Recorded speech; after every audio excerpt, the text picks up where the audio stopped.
Good evening. We're continuing with the 7th chapter of guarding our eyes. Reward, we're still in the section of what is the reward of guarding one's eyes. So we're going to see a very interesting midrash. The midrash is in Midrash Abba in Bereshit. Listen to the following. It says, the midrash tells us that we see that the eyes is the cause of raising tzaddikim, and he brings a proof, the midrash. Abraham lifted his eyes and he saw the place where he was going to slaughter his son, supposed to slaughter his son Yitzhak. But however, lifting his eyes brought him to coming to do a mitzvah. However, aval hareshaim noflim be'enehem.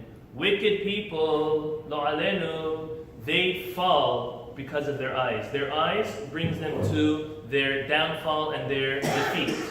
Shene'emar, as we see also in the book of Bereshit, Vaisa lot et enav, vayar et kol kikar hayarden. Parashat Lech Lecha, Lot looks up and he sees all of kikar hayarden, the area of Yarden, which the Midrash tells us is Ze Sedom.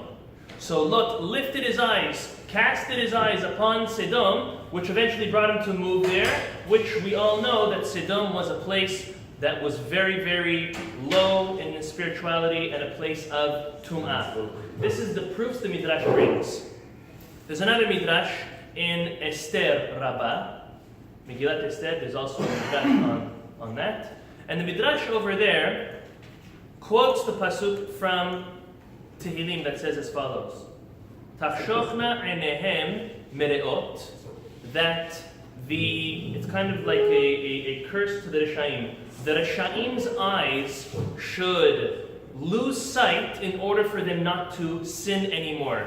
And he gives an example, and he says, the Midrash continues and says, because Reshaim, their eyes, similar concept, can bring them to Gehinom. Any human being, we decide, are our eyes going to bring us to Gehinom, to hell, or is it going to bring us to Gan Eden? And he brings a couple of examples in the Midrash. Midrash brings up the famous example, one of the most cryptic or maybe unexplained or untouched upon episodes in our Chumash. Right in the beginning in Parashat Bereshit, it says, Vayru b'nei Elohim et benot ha'adam. This was the story of the Nephilim, the giants which fell from heaven, which is a very, very cryptic, mystical story that the Chumash right in the beginning brings down that's very little talked about. However, the concept that we see over there is they came to sin because they cast their eyes upon the children of mankind. Next idea, Vayar Ham Avi Kenan. In Parashat Noach, Ham, Noach's son, the wicked son, looked at Noach when Noach was undressed, right? When he got drunk. Again, a Rasha looking brings them to their defeat. Another one he brings is Vayar Haman ki en Mordechai korea mishtachabelo. Haman looked, he cast his eyes upon Mordechai, that Mordechai was not doing what he wanted. However, that looking again brought that Rasha to their downfall. However, the Midrash says tzaddikim, when they look and they're looking for the good, that raises them and that brings them to Gan Eden. And a couple of examples he brings: Vayisa enav vayar v'hineh shelosha anashim. Parashat Vayera, when Hakadosh Baruch Hu sends the 3 angels to Abraham. What was Abraham doing? Abraham was in pain, but he lifted his eyes after circumcision. He was in pain on the 3rd day. He lifted his eyes and he seeked out a mitzvah, and Hashem sent him those 3 angels. Another example, Vayar v'hineh, which is by the Akedat Yitzhak, that Abraham Avinu lifted his eyes and he found a replacement ram from the creation of the world that was brought there to replace Yitzhak. Vayar v'hineh ber basadeh, also that was talking about Moshe Rabbeinu when he, it says here Shmot, I believe. Vayar v'hineh ber basadeh. The B'Yakov, Hazak. I don't know. It doesn't quote me where the pasuk is. Either way, another one he says here, Vayar v'hineh aseneh, and that is obviously by Moshe Rabbeinu. He was looking for his connection with HaKadosh Baruch Hu, and HaKadosh Baruch Hu appeared to him in the burning bush. And then Vayar Pinchas, again Pinchas, he was looking to be zealous and to perform a mitzvah, and so it was given to him. There's one last thing I wanted to touch upon, again bringing it down in the Sefer, the last part of this chapter, is one of the very, very famous questions and answers that Hafetz Chaim asks and gives on the end of our Kriyat Shema. If we all look at the end of our Kriyat Shema, the last paragraph of the Tzitzit, there's a overwhelmingly disturbing question of repetition that takes place. If we look at the third to last and second to last psukim, they're basically repeating themselves. And I'll quote it to you. The third to last pasuk is Ve'aya lachem letzitzit, and these shall be the fringes for you on the corners, right, that we explained. Uritem oto, you'll see them. Uschartem et kol mitzvotai. When you see them, you're going to remember your mitzvot. We know that, we're not going to get into that. Et kol mitzvot Hashem va'asitem otam.